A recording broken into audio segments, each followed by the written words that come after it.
audience members introduce themselves. I'm Caitlin. I'm Jocelyn. I'm Brent. Doug. And I'm Liliana Berman. And today I will be discussing with you figurative language.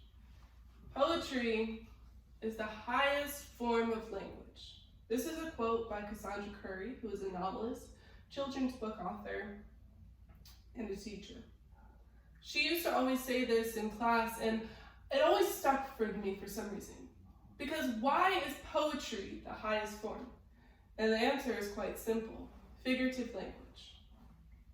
Figurative language is any form of words or language that would make a phrase, a simple phrase, amplified. By amplified, I mean with creativity, illusionism, description, and the two figurative languages I will be focusing on today are motifs and imagery. Motifs are an extended metaphor. Now you may ask me, what is an extended metaphor? Extended means elongated, so it falls throughout the entire piece, and a metaphor is using one word to describe another, which is still kind of untrue. For example, the snow looks like a white blanket. The snow actually isn't a white blanket, but the way it falls and how all of it is white and covers the entire surface means that it looks like a white blanket. Therefore, that's a metaphor. But a specific motif that I would like to focus on would be a motif about pretzels.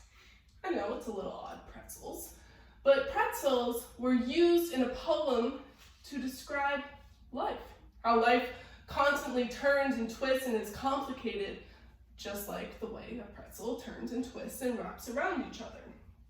Now, the reason that became powerful was because pretzels was understood by the audience as life, because in the end it all connected into one together.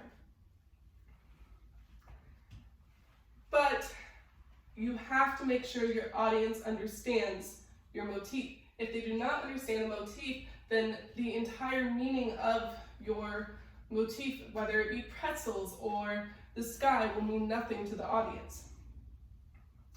A specific famous motif would be the poem "Do Not Go Gentle Into That Good Night" by Dylan Thomas. At the time, Thomas's father was dying, and so he wrote him a poem, "Do Not Go Gentle Into That Good Night."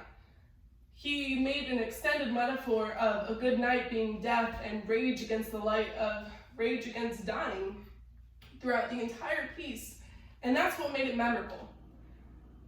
The fact is, if he had just said, "Dad, don't die," it wouldn't hit the same as a motif. The second piece of figurative language I will be talking about is imagery. What is imagery?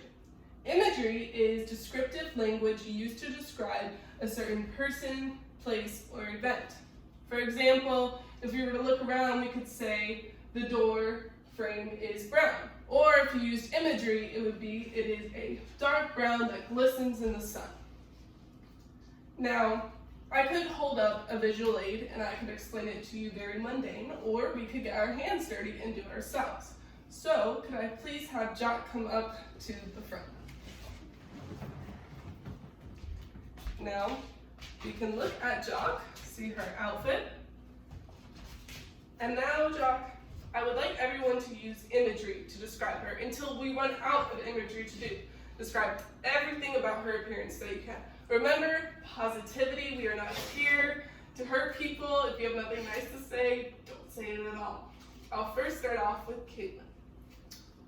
Jock has curly brown, blondish hair. Wonderful, good job.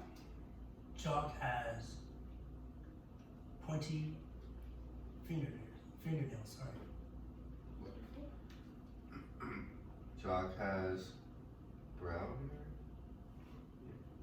Brown hair would be a regular descriptive word. What can you go more in depth about her brown hair? I would say that it's unironed brown hair.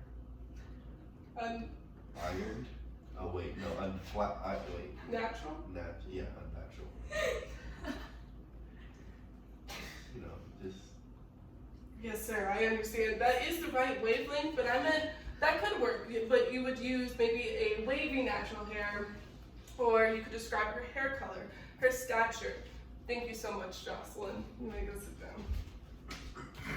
See, imagery, she could have came up here and you said, yeah, she has brown hair, it's straight, and she has t-shirt and sweats. Instead, we were able to describe her hair in a detail that when the reader closes their eyes, they can see that image of her hair. Now, figurative language is important for elevating any creative writing piece. It is more primarily seen in poetry, but it is seen in any creative writing text messages. Think about it. If you were texting your friend, oh my god, the guy in the blue shirt with the red hair, you're kind of describing him, so it's imagery in a figurative language. Now, and all of this is used to elevate the language and the piece and the poetry and the creative writing. And I thank you so much for listening to me speak today. Do we have any questions?